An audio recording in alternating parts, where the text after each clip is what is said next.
ये समय दिया कि हम सब मिलकर परमेश्वर के वचन पर मनन करें। आप सभी की प्रार्थनाओं के लिए धन्यवाद देना चाहता हूँ। पिछले दिनों मेरा एग्जाम था और आपकी सभी की प्रार्थनाओं के उत्तर में प्रभु ने बहुत अनुग्रह मुझे दिया, वो सब अच्छे से हो पाया।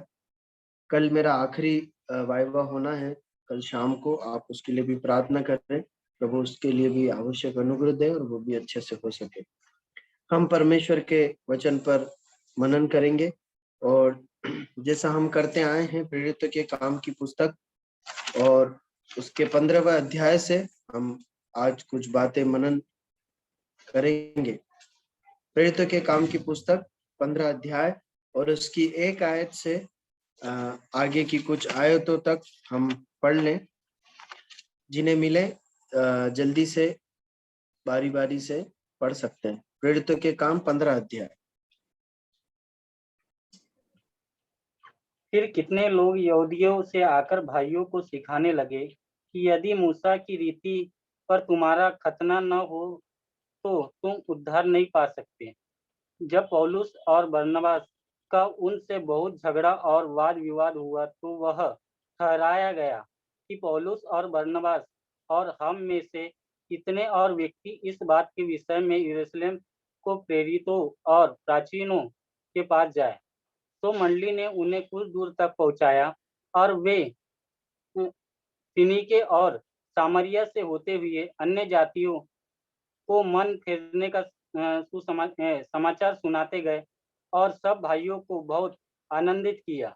जब यरूशलेम में पहुंचे तो कलीसिया और प्रेरितों और प्राचीन उनसे आनंद के साथ मिले और उन्होंने बताया कि परमेश्वर ने उनके साथ होकर कैसे कैसे काम किए थे।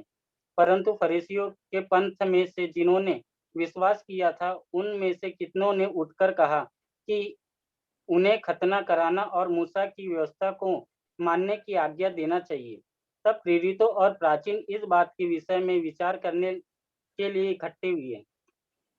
तब पतरस ने बहुत वाद विवाद के बाद खड़े होकर उनसे कहा, हे भाइयों, तुम जानते हो कि बहुत दिन हुए कि परमेश्वर ने तुम में से मुझे चुन लिया कि मेरे मुंह से अन्य जाति सुसमाचार का वचन सुनकर विश्वास करे। और मन में जांचने वाले परमेश्वर ने उनको भी हमारी नई पवित्र आत्मा देकर उनकी गवाही दी और विश्वास के द्वारा उनके मन शुद्ध करके हम में और उनमें कुछ भेद न रखा। तो अब तुम क्यों परमेश्वर की परीक्षा करते हो कि चेलों की गर्दन पर ऐसा जुआ रखो जिसे न हमारे बाप दादा उठा सके थे और न हम उठा सकते हैं। 11।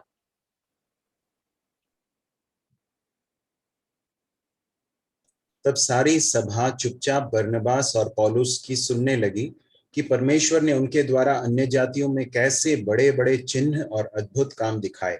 जब वे चुप हुए तो याकूब कहने लगा, हे भाइयों, मेरी सुनो।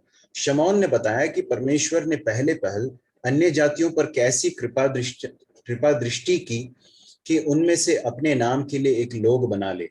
इससे भविष्यद्वक्ताओं की बातें भी मिलती हैं, जैसा कि लिखा है, इसके बाद मैं फिर आकर दाऊद का गिरा हुआ डेरा उठाऊंगा और उसके खंडहरों को फिर बनाऊंगा और उसे खड़ा करूंगा, इसलिए कि शेष मनुष्य अर्थात सब अन्य जाति जो मेरे नाम के कहलाते हैं प्रभु को ढूंढें।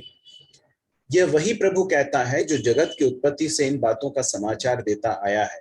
इसलिए मेरा विचार यह है कि अन्य जातियों में से जो लोग परमेश्वर की ओर फिरते हैं, हम उन्हें दुख न दें, परंतु उन्हें लिख भेजें कि वे मूर्तों की अशुद्धताओं और व्यभिचार और गला घोटे हुओं के मांस से और लहू से दूर रहें, क्योंकि प्राचीन काल से नगर नगर मूसा की व्यवस्था का प्रचार करने वाले होते चले आए हैं और वह हर सप्त के दिन आराधनालय में पढ़ी जाती है।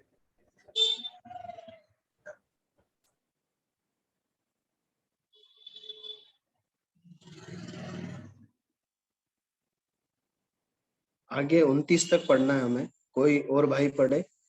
तब सारी कलीसिया सहित प्रेरितों और प्राचीनों को अच्छा लगा कि अपने में से कुछ मनुष्यों को चुने, अर्थात यहूदा जो बरसब्बा कहलाता है और सीलास को जो भाइयों में मुखिया थे, और उन्हें पौलुस और बरनबास के साथ अंताकिया भेजे।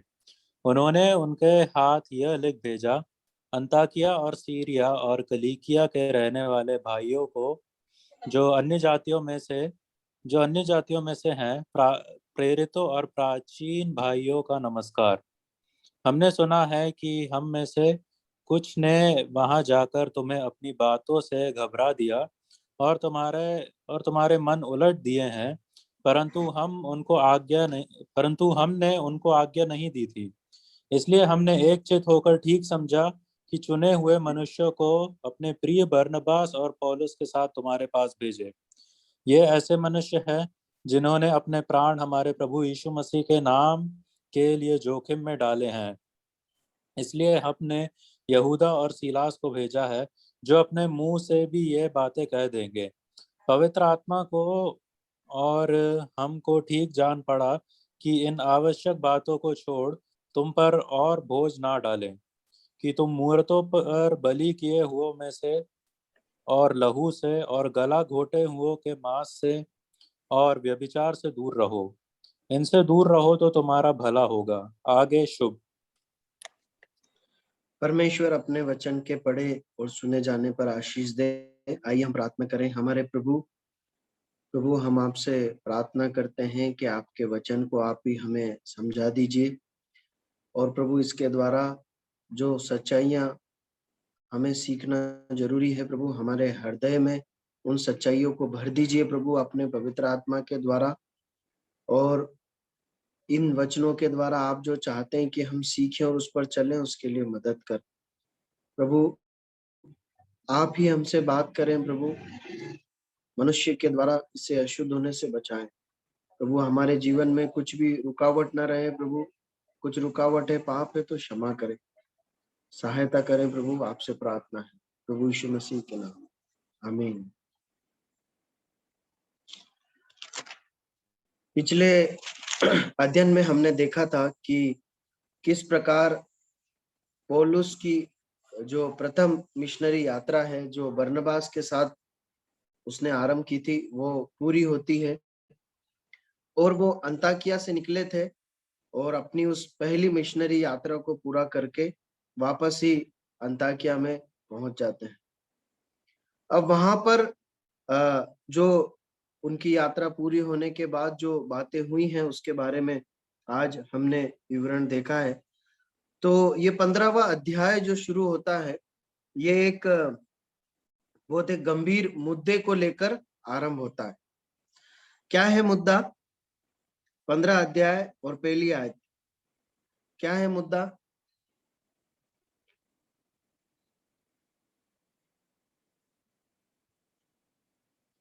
बताएंगे? खतना न हो तो तुम उद्धार नहीं पा सकते। यहाँ पर एक बहुत बड़ा एक समस्या खड़ी हो गई है, एक मुद्दा खड़ा हो गया है। मुद्दा ये है कि यहूदिया से, यरूशलेम के पास जो यहूदिया है, वहां से कुछ यहूदी लोग आए और वो अंताकिया में भाइयों को सिखाने लगे, जो कि अन्य जाति समुदाय से प्रभु यीशु मसीह पर विश्वास किए थे और कलीसिया में सम्मिलित हुए थे। ये यहूदी जो हैं भाई लोग आकर उन अन्य जाति भाई लोगों को ये सिखाने लगे कि जब तक तुम्हारा खतना ना हो तब तक तुम उद्धार नहीं पा सकते। अब जब ये बात उन्होंने बताई कलीसिया में, तो पौलुस और बरनबास उनसे विवाद करने लगे, या उनके बीच में वाद विवाद होने लगा। पौलुस और बरनबास इस बात का पक्ष लेने लगे कि उन्हें खतना कराने की कोई आवश्यकता नहीं है उद्धार पाने के लिए, और वो लोग इस बात को थोपने लगे कि बहुत जरूरी है कि खतना किया जाए तभी उद्धार होगा, वरना उद्धार नहीं हो सकता। वो विवाद इतना बढ़ गया कि पौलुस और बरनबास को और कलीसिया को ये उचित जान पड़ा कि इस मुद्दे को सही रीति से सुलझाने के लिए, और ये जो इतना बड़ा प्रश्न उद्धार के सैद्धांतिक विषय पर खड़ा हुआ है, इसे सुलझाने के लिए हम जो है यरूशलेम की कलीसिया प्रेरितों से, प्राचीनों से मदद ली। क्यों ऐसा सोचा गया? क्योंकि जो है यरूशलेम से ही ये सेवा आरंभ हुई थी। ये जो सुसमाचार है, ये उद्धार का जो समाचार है, ये यरूशलेम से ही दूसरे अंताकिया और अन्य अन्य शहरों तक पहुंचा था, और वहीं पर प्रेरित और अगुवे थे। इसलिए जरूरी था कि जहां से ये मसीहत निकली है, जिसका आरंभ हुआ है उद्धार के सुसमाचार का, वहां के प्रेरित और अगुवों से ये पूछा जाए।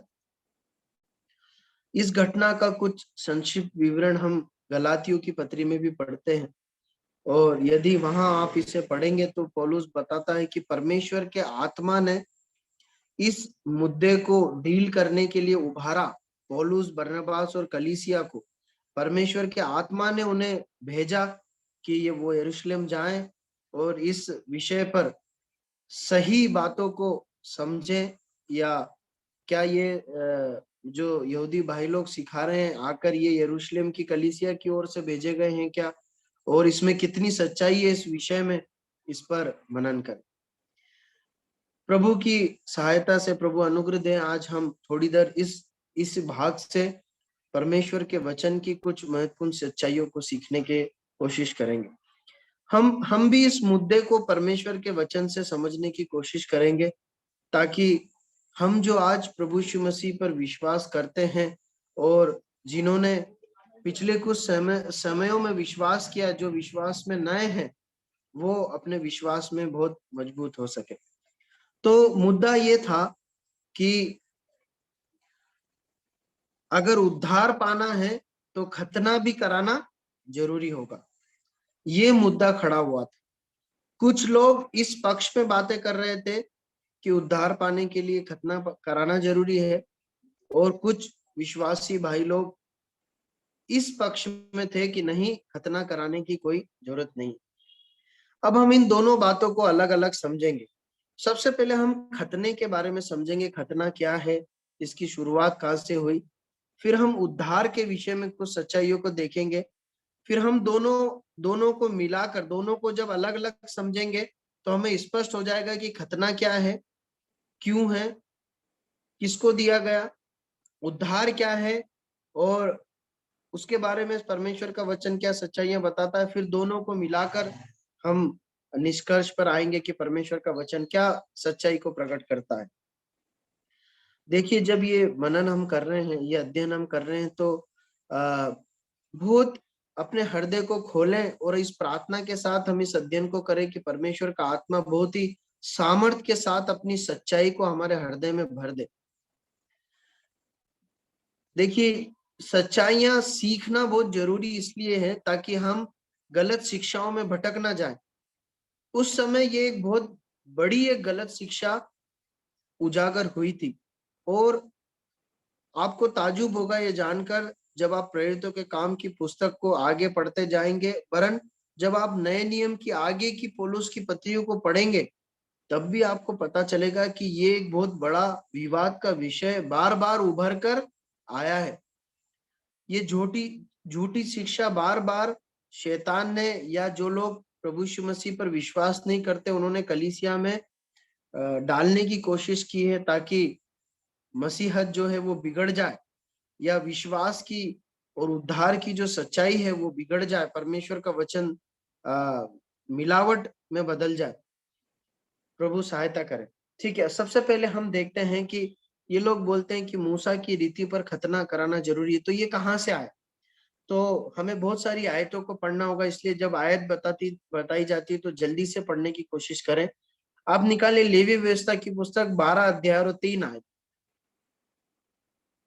हम ये देख रहे हैं कि ये खतना कहाँ से आरंभ हुआ। क्या लिखा है, पढ़िए। लेवी व्यवस्था 12 का 3। और 8वें दिन लड़के का खतना किया जाए। अब देखिए, ये लेवी व्यवस्था की पुस्तक है। मूसा व्यवस्था दे रहा है किसको? इस्राएलियों को। हजारों साल पहले वहां पर लिखा है 8वें दिन खतना किया जाना चाहिए। तो ये जो रेफरेंस है ना व्यवस्था का, ये रेफरेंस लेके वो यहूदी लोग आए थे क्या, कि भैया मूसा की व्यवस्था में लिखा है खतना होना चाहिए। ठीक है, अब इसकी शुरुआत यहां से है क्या, यहां से नहीं है। ये तो व्यवस्था में मूसा के द्वारा लिखा गया है, परमेश्वर ने उसे बोला था, लेकिन इसका आरंभ कहां से है वो हम देखते हैं। उत्पत्ति की पुस्तक 17 अध्याय, उत्पत्ति की पुस्तक उसका 17 अध्याय और उसकी 1 आयत से पढ़ना आरंभ कीजिए।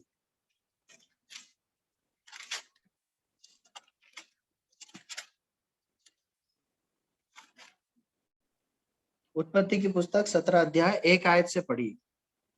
जब अब्राम 99 वर्ष का हो गया तब यहोवा ने उसको दर्शन देकर कहा, मैं सर्वशक्तिमान ईश्वर हूँ, मेरी उपस्थिति में चल और सिद्ध होता जा, और मैं तेरे साथ वाचा बांधूंगा और तेरे वंश को अत्यंत ही बढ़ाऊंगा। तब अब्राम मुंह के बल गिरा और परमेश्वर उससे यो बातें कहता गया, देख मेरी वाचा तेरे साथ बंधी रहेगी, इसलिए तू जातियों के समूह का मूल पिता हो जाएगा। तो अब से तेरा नाम अब्राहम न रहेगा, परंतु तेरा नाम इब्राहिम होगा, क्योंकि मैंने तुझे जातियों के समूह का मूल पिता ठहरा दिया है। और मैं तुझे अत्यंत ही फुलाऊंगा और तुझको जाति जाति का मूल बना दूंगा, और तेरे वंश को राजा उत्पन्न होंगे, और मैं तेरे साथ और तेरे पश्चात पीढ़ी पीढ़ी तक तेरे वंश के साथ भी इस आशय की युग युग की वाचा बांधता हूँ कि मैं तेरा और तेरे पश्चात तेरे वंश का भी परमेश्वर रहूंगा, और मैं तुझको और तेरे पश्चात तेरे वंश को भी यह सारा कनान देश जिसमें तू परदेशी होकर रहता है इसी रीति दूंगा कि वह योग्य उनकी निज भूमि रहेंगी, और मैं उनका परमेश्वर रहूंगा। फिर परमेश्वर ने इब्राहिम से कहा, तू भी मेरे साथ बांधी हुई वाचा का पालन करना, तू और तेरे पश्चात तेरा वंश भी अपनी अपनी पीढ़ी में उसका पालन करे। मेरे साथ बांधी हुई वाचा जो तुझे और तेरे पश्चात तेरे वंश को पालनी पड़ेगी, तो यह है कि तुम में से एक पुरुष का खतना हो। तुम अपनी अपनी खड़ली का खतना करा लेना, जो वाचा मेरे और तुम्हारे बीच में है उसका यही चिन्ह होगा। बस काफी काफी है भाई, धन्यवाद। प्रभु अपने वचन के पढ़े जाने पर, सुने जाने पर आशीष दे। अब देखिए, ये है खतना की शुरुआत।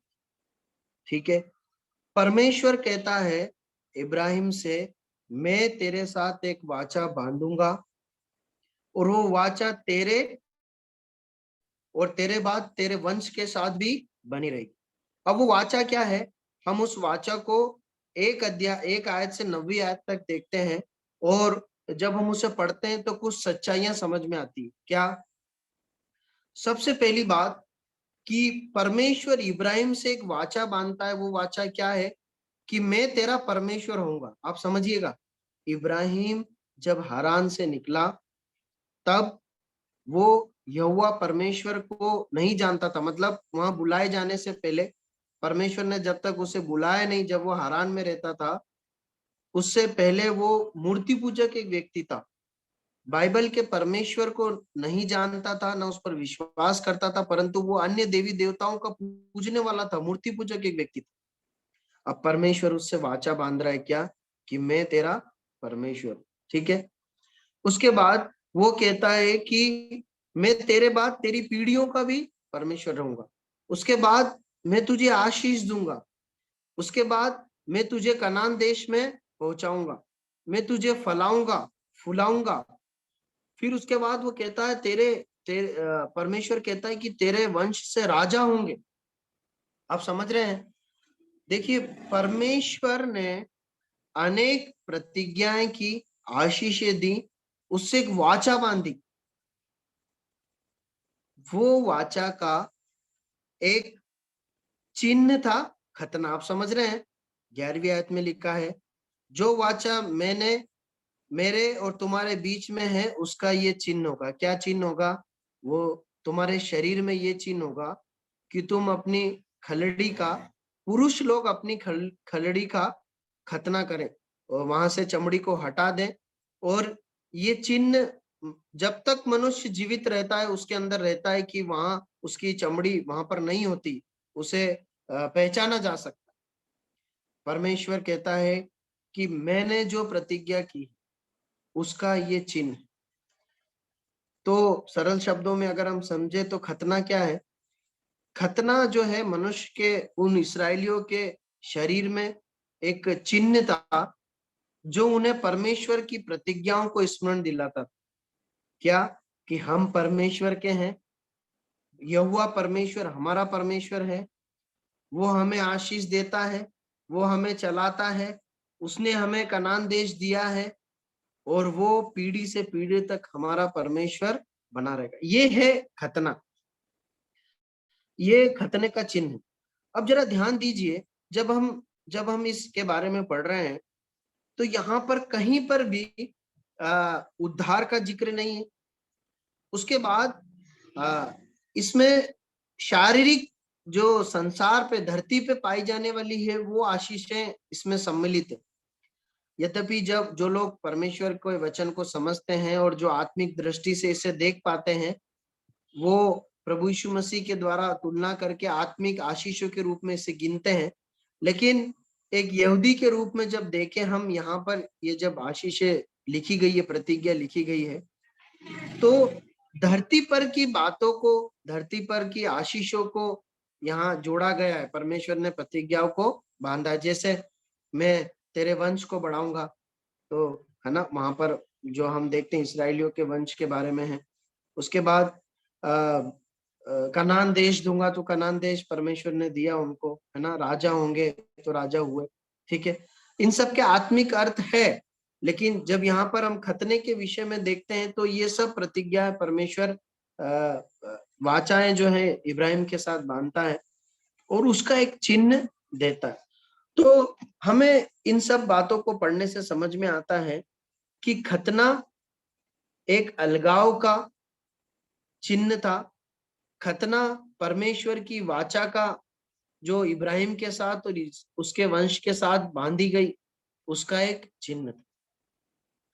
अब ठीक हम दूसरे शब्द विषय की ओर आते हैं, उद्धार। ठीक है, उद्धार जो है, उद्धार के बारे में परमेश्वर का वचन क्या सिखाता? हमने खतने के विषय में सीखा, कहां से आया? तो मूसा इब्राहिम के द्वारा आया, मूसा के द्वारा व्यवस्था के रूप में दिया गया, परमेश्वर और इस्राएलियों के बीच में बांधी गई वाचा का एक चिन्ह है उनके शरीर में जो दिखाई देता। ठीक है, अब उद्धार, तो उद्धार मतलब क्या? उद्धार में कौन सी बातें सम्मिलित है? क्या हम उसे खतने से जोड़ सकते हैं? अब सबसे पहले जब हम देखते हैं उद्धार, तो समझ में आता है उसका अर्थ ये होता है उद्धार मतलब छुटकारा या बचाव।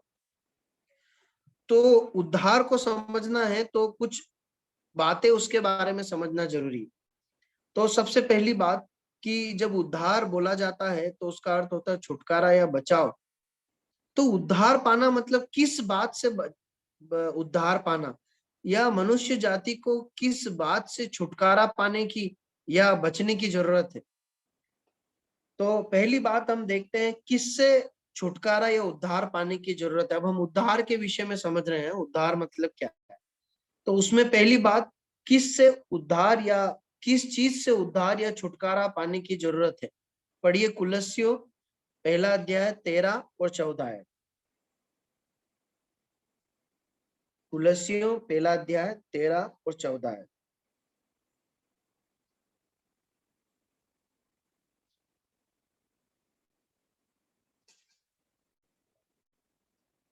पढ़िए जिन्हें मिले।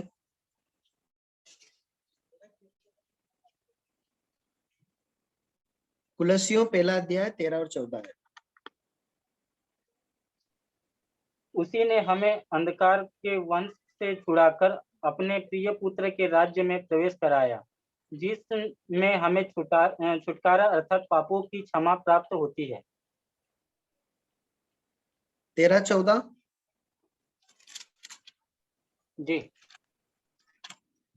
अब देखिए यहाँ पर कुछ सच्चाई दी हुई है।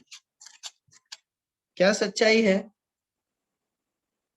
वहां पर लिखा है, उसी ने हमें अंधकार के वश से छुड़ाया और अपने प्रिय पुत्र के राज्य में प्रवेश कराया, जिससे हमें छुटकारा अर्थात पापों की क्षमा प्राप्त होती।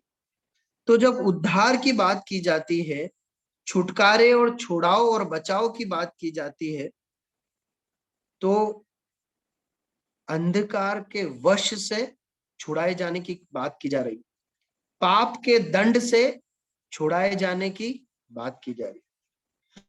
तो जब हम उद्धार की बात करते हैं, छुटकारे की बात करते हैं, तो पहली बात कि मनुष्य को पाप से, पाप के दंड से, अंधकार के वश से छुटकारा पाने की और पाप के दंड से क्षमा पाने की जरूरत है।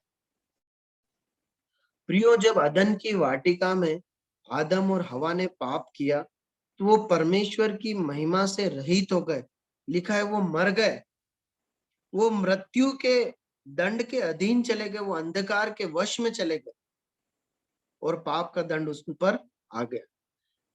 इस पाप के दंड से मनुष्य जाति को छुटकारे की आवश्यकता है, अंधकार के वश से छूटने की आवश्यकता है। ठीक है, तो पहली बात हमने देखी, उद्धार मतलब छुटकारा।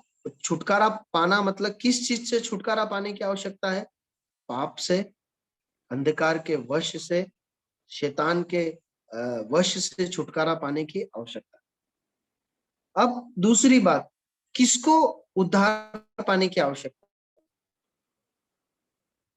क्या यहूदियों को? क्या अन्य जातियों को? या अगर आज की भाषा में बोले तो क्या हिंदुस्तानियों को या और किसी देश के लोगों को? देखिए यहाँ पर क्या लिखा है, रोमियो 3 अध्याय और उसकी 23 आयत पढ़िए। क्या लिखा है? रोमियो 3 अध्याय 23 आयत क्या लिखा है? जल्दी पढ़ाए। इसलिए कि सब ने पाप किया और परमेश्वर की महिमा से रहित है। देखिए कितने लोगों ने पाप किया है। हमने अभी इसके ऊपर देखा कि हर व्यक्ति को पाप से छुटकारा पाने की जरूरत है। यहाँ पर लिखा है कितने लोग पापी, कितने लोग हैं? 5,000 हैं क्या? 10,000 हैं क्या? नहीं, यहाँ पर लिखा सबने पाप किया। परमेश्वर का वचन बाइबल बताती है कि न केवल आदम के पाप करने के कारण, उसके द्वारा पैदा होने के कारण हम पापी हैं, परंतु बाइबल बताती है कि मनुष्य अपने कर्मों के द्वारा, हर मनुष्य, इस धरती का कोई मनुष्य ऐसा नहीं है जो जिसने अपने आप को कभी भी किसी पाप में न दिया हो। बाइबल बताती है कि परमेश्वर की दृष्टि में हर एक व्यक्ति पापी और परमेश्वर की महिमा से दूर है, रहित है। इसलिए किसको उद्धार पाने की आवश्यकता है? हर व्यक्ति को, चाहे वो कोई भी जाति का क्यों ना हो, कोई भी धर्म का क्यों ना हो, को किसी भी देश का क्यों ना हो, चाहे वो इस्राएली हो या अन्य जाति हो, चाहे भारतीय हो या चाहे अमेरिकन हो, कोई सी भी भाषा और धर्म का क्यों ना हो, बाइबल बताती है हर मनुष्य को पाप से क्षमा और अंधकार से छुटकारा पाने की आवश्यकता है और परमेश्वर के निकट आने की आवश्यकता। तीसरी सच्चाई, कौन उद्धार देगा? पहली बात, उद्धार से छुटकारे की, उद्धार और छुटकारे की जरूरत है पाप से। दूसरी बात, सब मनुष्य को जरूरत है पाप से छुटकारे की, पाप से क्षमा की। तीसरी बात, लेकिन ये उद्धार देगा कौन? बाइबल बताती है मत्ती रचित सुसमाचार 1 अध्याय 21वीं आयत। क्या लिखा है? पढ़े जल्दी से, मत्ती 1 का 21।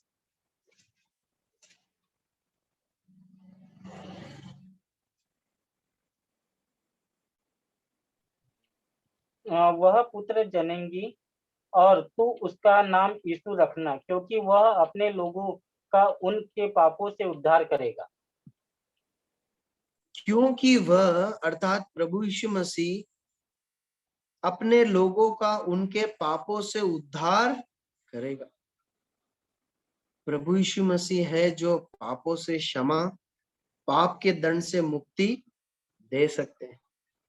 प्रभु यीशु मसीह है जो अंधकार के वश से छुड़ाकर वापस मनुष्य को परमेश्वर की सहभागिता में लेकर आते हैं।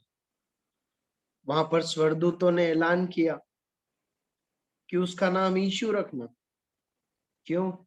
क्योंकि वो अपने लोगों का उनके पापों से उद्धार करेगा। प्रभु यीशु मसीह है जो इस दुनिया के हर व्यक्ति को मुक्ति और उद्धार, पापों की क्षमा दे सकते हैं। चौथी बात,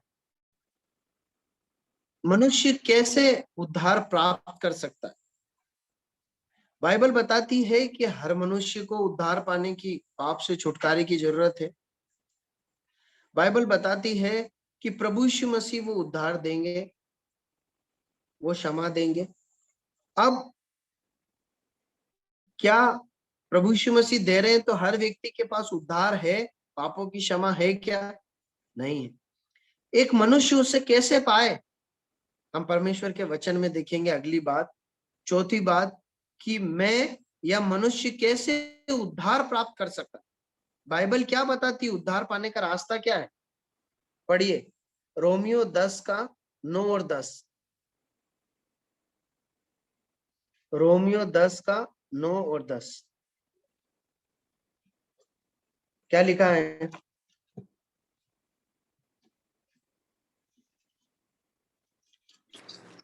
कि यदि तू अपने मुंह से यीशु को प्रभु जानकर अंगीकार करे और अपने मन से विश्वास करे कि परमेश्वर ने उसे मरे हुओं में से जलाया, तो तू निश्चय उद्धार पाएगा।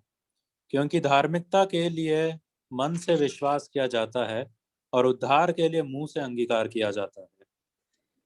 लिखा है कि यदि मुंह से अंगीकार करे और हृदय से विश्वास करे। दो बातें इसमें सम्मिलित है। पूरे हृदय से विश्वास करना और अपने विश्वास को जो दिल में किया है मुंह से बोलना, अंगीकार करना, खुद के सामने और दुनिया के सामने। क्या? कि प्रभु यीशु मसीह कौन है? प्रभु है।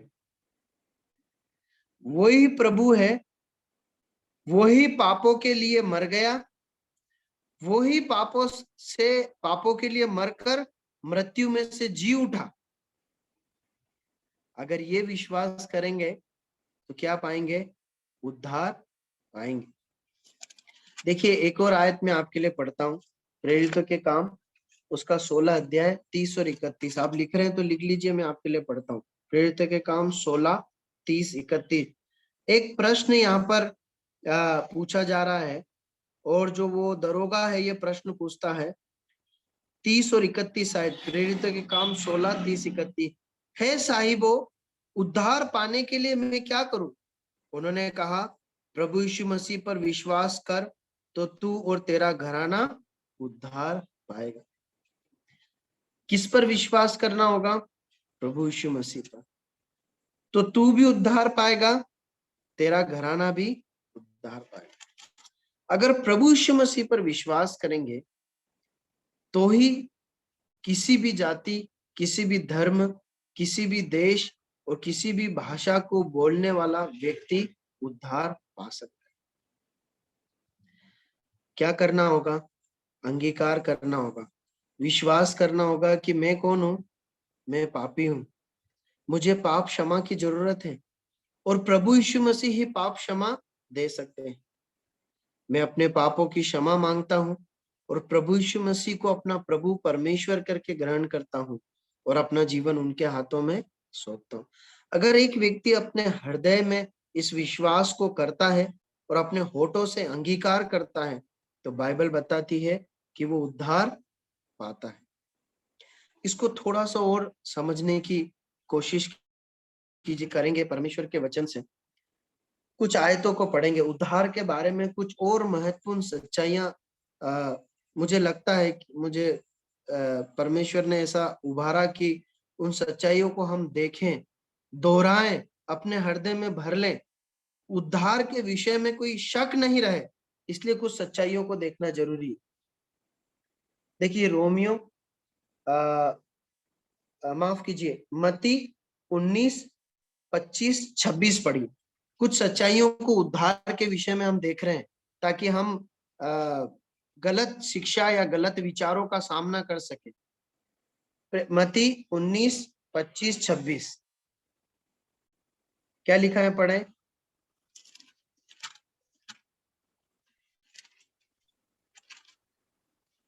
यह यह सुनकर सुन चेलों ने बहुत चकित होकर कहा, फिर किसका उद्धार हो सकता है? यीशु ने उनकी ओर देखकर कहा, मनुष्यों से तो यह नहीं हो सकता, परंतु परमेश्वर से सब कुछ हो सकता है। ठीक है, उद्धार के विषय में सबसे पहली सच्चाई, एक सच्चाई और हम देखते हैं कि ये मनुष्य से नहीं हो सकता। ठीक है, मनुष्य का इसमें कुछ भी हिस्सेदारी नहीं है। इस बात को आप स्पष्ट समझ लीजिए। एक आयत और लिख लीजिए, मैं आपके सामने पढ़ रहा हूं, आप उसे लिख लीजिए। रोमियो 3:30 मैं पढ़ रहा हूँ। रोमन्स चैप्टर 3:30 मैं आपके लिए पढ़ता हूँ। क्योंकि एक ही परमेश्वर है जो खतना वालों को विश्वास से और खतना रहितों को भी विश्वास के द्वारा धर्मी ठहराएगा। आप समझ रहे हैं, उद्धार मनुष्यों से नहीं हो सकता, प्रभु यीशु मसीह ने साफ साफ कह दिया। यहां पर रोमियो में पढ़ते हैं कि खतना किसी का हो गया है, जो इस्राएली है जिनका खतना हो गया, उनका भी उद्धार उससे नहीं होता है, परंतु किस बात से होता है? विश्वास करने के द्वारा होता है, जो हम देख रहे थे। और जिन्होंने खतना नहीं कराया उनका भी उद्धार विश्वास के द्वारा होता है।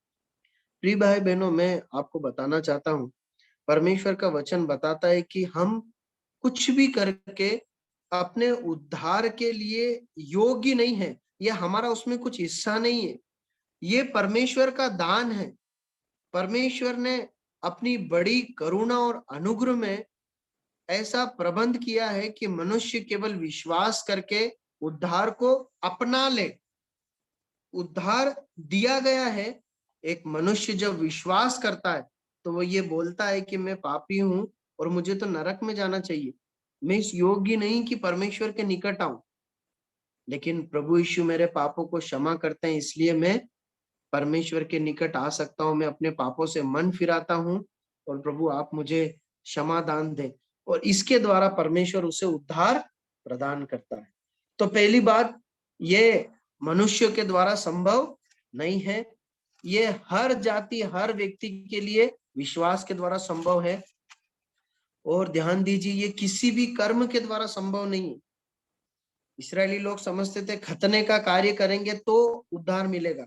आज कई लोग सोचते हैं कि हम उपवास करें, फलाना जगह जाएं, वहां पर चढ़ाई करें, वहां पर चढ़ावा चढ़ाएं और अपने शरीर को कष्ट दें। कई लोग अपने शरीर को कष्ट देते हैं, कई लोग अपने शरीर को काटते हैं, कई लोग अपने शरीर को ताड़ना देते हैं, अलग अलग तरीके से साधना करते हैं। बाइबल बताती है इन सब से उद्धार नहीं मिल सकता। उद्धार मनुष्य के हाथ का कोई हिस्सा नहीं है, परंतु पूर्ण रूप से परमेश्वर के हाथों के द्वारा किया गया कार्य। देखिए एक आयत और पढ़िए, प्रेरितों के काम की पुस्तक 15:11, जो हमने जिस भाग को हमने पढ़ा, प्रेरितों के काम की पुस्तक 15:11 में क्या लिखा है पता है? मैं आपके लिए पढ़ता हूँ। वहां पर लिखा है, हमारा तो निश्चय है कि जिस रीति से वे प्रभु यीशु के अनुग्रह से उद्धार पाएंगे, उस रीति से हम भी पाएंगे। मतलब प्रभु यीशु मसीह अनुग्रह से उद्धार देता है, अनुग्रह से पापों की क्षमा देता है। एक व्यक्ति जब पापों को मान लेता है ना, तब प्रभु यीशु मसीह, पता है उसे, मानो वो इस तरीके से अगर हम कल्पना करें तो प्रभु यीशु मसीह उसे अपने पवित्र जल से, वचन से नहला रहे हैं, अपने लहू से उसको धोकर साफ कर रहे हैं और उसे एक नया इंसान बना रहे हैं, और उसको उस पाप से पूर्ण रीति से छुटकारा देते हैं। ठीक है, और कुछ बातों को देखते हैं। हमने देखा कि ये कर्मों के द्वारा नहीं है, मनुष्य का हाथ इसमें कुछ नहीं है, केवल परमेश्वर के हाथों के द्वारा संबंध है। 15:11 में देखा हमने कि ये जो है अनुग्रह से है। ठीक है, और एक आयत और पढ़ेंगे, यूहन्ना 3:17 पढ़ेंगे। 16-17 पढ़िए, जल्दी से पढ़े, यूहन्ना 3 का 16-17।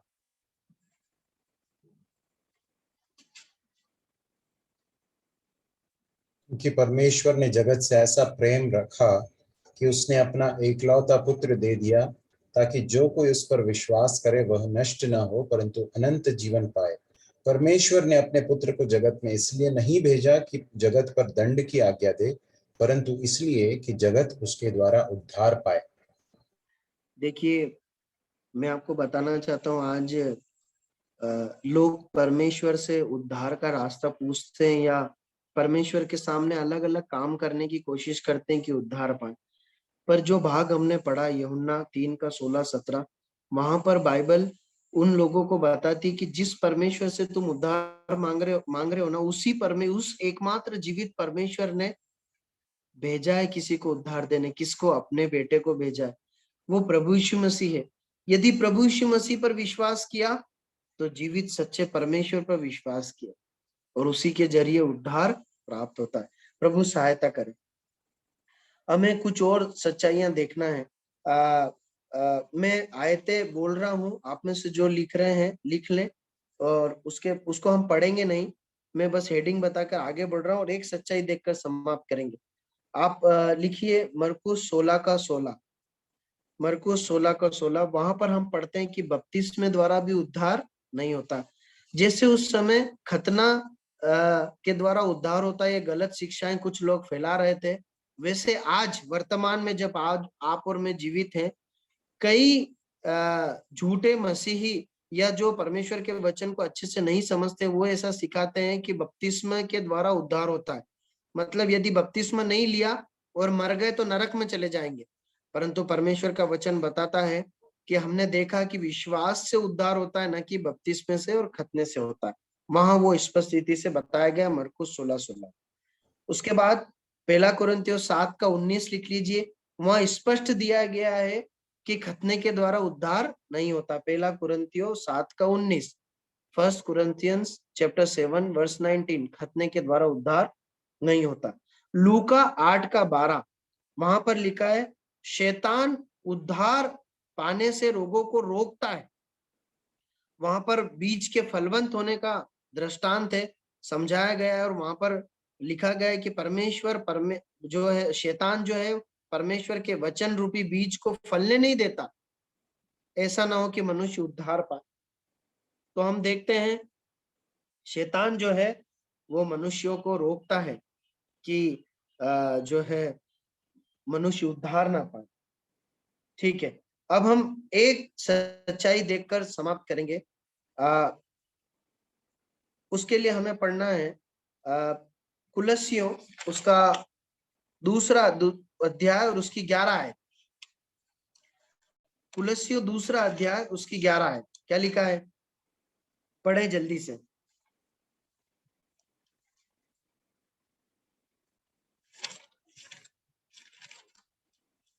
कुलस्सियों दूसरा अध्याय 11 आयत पढ़िए।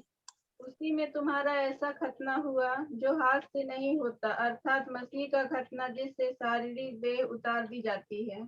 देखिए यहाँ पर अब है ना कुछ एक गंभीर बात पौलुस कलीसिया को सिखा रहा। क्या बोल रहा है विश्वासियों को? तुम्हारा, पढ़िए बहन वापस उसको। उसी में तुम्हारा ऐसा खतना हुआ जो हाथ से नहीं होता, अर्थात तुम्हारा खतना हुआ है। विश्वासियों को, सारे विश्वासियों को बोल रहा है तुम्हारा खतना हुआ है, लेकिन वो हाथ से नहीं होता। जैसे पुराने समय में होता था, हाथ से शरीर में खतना होता था, वैसा नहीं होता। परंतु ये कौन सा खतना है? मसीह का खतना। ये मसीह का खतना है, जिसमें क्या हुआ है? पढ़िए पूरी आयत को वापस। दी जाती है, जिससे शारीरिक देह उतार दी जाती है। अब देखिए इसके साथ एक आयत और देखिए, प्रेरित के काम 7 का 50। मैं आपके लिए पढ़ रहा हूँ, प्रेरित के काम 7 का 50। देखिए वहां क्या लिखा है। पतरस भाषण दे रहे हैं और वो इस प्रकार बोलते हैं, माफ कीजिए, स्तिफनुस जो है भाषण दे रहे हैं और वो ऐसा बोलते हैं, हे हठीले और मन और कान के खतना रहित लोगों। ये खतना किए हुए लोगों को संबोधित कर रहा है, लेकिन बोल रहा है कि तुम मन से और कान से खतना रहित हो। ठीक है, वो कुलसियों में भी इस बात को, इन दोनों आयतों को जोड़कर हम पढ़ें तो समझ में आता है, मन के खतने की बात की जा रही है। एक ऐसे खतने की बात की जा रही है जो शरीर से नहीं परंतु मनुष्य के हृदय से या उसकी आत्मा से जुड़ा है। अब जरा समझिए, मसीह का खतना मतलब, मसीह अब जो हमने शुरू में देखा था उसके साथ अब अगर हम इसको कंपेयर करें, इब्राहिम को खतना की जो है आज्ञा दी गई थी, एक वाचा बांधी गई थी, उसका चिन्ह था खतना। अब जो है मसीह हमारे लिए मध्यस्थ होकर आया, मसीह में होकर अब इब्राहिम के वंश हम बने हैं, मसीह में होकर हम आशीषों के भागी हुए हैं। अब मसीह में हमारा खतना हुआ है, तो ये कैसा खतना है? ये शारीरिक खतना नहीं परंतु ये आत्मा का और मन का खतना है। ये किस बात को प्रकट करता है? ये भी प्रकट करता है उस वाचा को जो परमेश्वर ने मनुष्य से बांधी है, क्या कि वो अपने पुत्र के द्वारा मनुष्य के पापों को क्षमा करता है। और आपको मैं एक बात बताऊं, जब मैं इन दिनों में कुलस्सियों की पत्री से ध्यान मनन कर रहा हूं, तो जब मैं इस भाग को पढ़ रहा था तो परमेश्वर ने कुछ इस प्रकार से मुझे सिखाया कि जैसे पुराने समय में खतने का चिन्ह शरीर में देखा जा सकता था, वैसे ही आत्मिक खतने का चिन्ह, आप ध्यान दीजिएगा, आत्मिक खतने का चिन्ह या प्रमाण मेरे जीवन में दिखाई देना चाहिए। यदि मेरा आत्मिक खतना हुआ, यह मतलब मैंने प्रभु यीशु मसीह से पापों की क्षमा पाई है और परमेश्वर के द्वारा इस प्रतिज्ञा को पाया है कि अब मेरा परमेश्वर प्रभु यीशु मसीह है, बाइबल का परमेश्वर अब मेरा परमेश्वर है, मैं प्रभु यीशु मसीह के पीछे चलता हूँ, वो मुझे स्वर्गीय देश में लेकर जा रहा है, उसने मुझे पापों से छुड़ा है। यदि ये वाचा मेरे से बांधी गई है और मैं उस पर विश्वास करता हूं, तो उसके चिन्ह मतलब मेरे विचारों में, मेरे कार्यों में ये चिन्ह दिखाई देना चाहिए। किसको? मेरी कलीसिया, मेरे लोगों को, जिस समाज में मैं रहता हूं उसको मेरे निर्णयों में दिखाना चाहिए, कार्य में दिखना चाहिए, आदतों में दिखना चाहिए, परमेश्वर को दिखाई देना चाहिए। अगर चिन्ह दिखाई देंगे, इसका मतलब क्या है? उद्धार हुआ। आप समझ रहे? प्रतिज्ञा पक्की है। आप मेरी बात को समझने की कोशिश कर पा रहे हैं क्या? परमेश्वर ने इब्राहिम को बोला था कि यदि कोई इस चिन्ह को धारण ना करे, अपनी खल्ली का खतना ना कराए, तो उसे अपने लोगों में नाश कर देना, नाश किया जाए। प्रियो, बहुत जरूरी है कि जब हमारा आत्मिक खतना हुआ है, हम उत्तम वाचा के भागी ठहरे हैं जो हमें पापों की क्षमा देती है, तो पाप क्षमा और मन फिराव के फल और चिन्ह हम में दिखाई देना चाहिए। इसीलिए कलीसिया आगे इस मुद्दे को एड्रेस करते हुए कहती है कि वे विचार से और अन्य बातों से बचे रहो। प्रभु सहायता करे। हमने बहुत ही महत्वपूर्ण एक मुद्दे पर, सैद्धांतिक एक विषय पर या एक सैद्धांतिक एक समस्या जो उस कलीसिया में आई थी उस पर हमने चर्चा की है। परमेश्वर हमारी सहायता करे। लेकिन जो भाग हमने पढ़ा उसका एक बहुत छोटा हिस्सा ये है। प्रभु ने चाहा तो आने वाले समय में परमेश्वर के दास लोग इस भाग से और बातों को सिखाएंगे। परमेश्वर अपने वचन के पढ़े और सुने जाने पर आशीष दे। कोई भी भाई प्रार्थना करे और इस सभा को समाप्त